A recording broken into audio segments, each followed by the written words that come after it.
মারা যাওয়ার 1 বছর এখনো পূর্ণ হয় নাই, 3 মাস বাকি আছে এবং আসরের পরে আমার মিলাদ দিবেন আপনারা।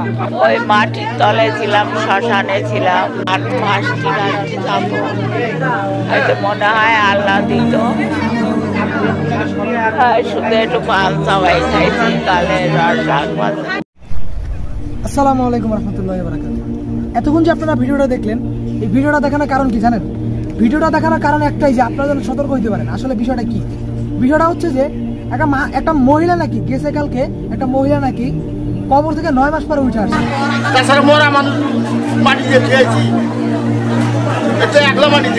উনি বলতেছে যে আমার মারা যাওয়ার 1 বছর এখনো পূর্ণ হয় নাই। আবার সে এই কথা বলতেছে, মানে বিষয়টা বড় আজীব। সে বলতেছে যে নাকি কবরে বসে আল্লাহ তারা খাওয়াইছে, আবার বলে সে নাকি কবরে বসে পান খাইছে, মানে আল্লাহর পক্ষ থেকে সে খাবার পাইছে, সে কবরে বসে পান খাইছে। তলে ছিলাম, শ্মশানে ছিলাম, 8 মাস ঠিক যাবো, হয়তো মনে হয় আল্লাহ দিত।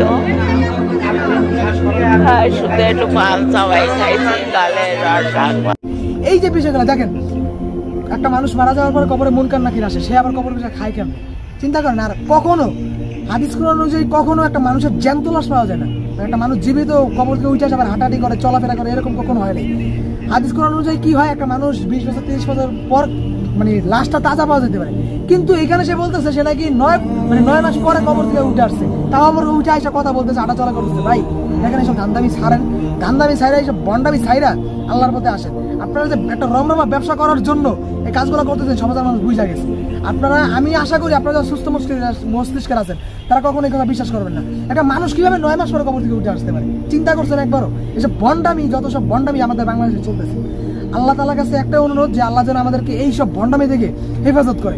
আর আপনাদের কাছে একটা অনুরোধ করবো, সবাই ভিডিওটা শেয়ার করবেন, যেন মানুষ এই ধান্দাবাজি থেকে বিরত থাকতে পারে। কারণ তারা চাচ্ছে যে এখানে একটা ব্যবসা করবে, তারা একটা মাজার বানাবে, খানকা বানাবে, তারপরে তারা একটা ব্যবসা করবে। তো আল্লাহ তাআলা যেন আমাদেরকে এই ভণ্ডামি থেকে হেফাজত থাকার তৌফিক দান করেন এবং আমাদের বাংলাদেশকে যেন এটা ভণ্ডামি থেকে বাঁচার তৌফিক দান করেন। আসসালামু আলাইকুম রহমতুল্লাহি ওয়া বারাকাতুহু।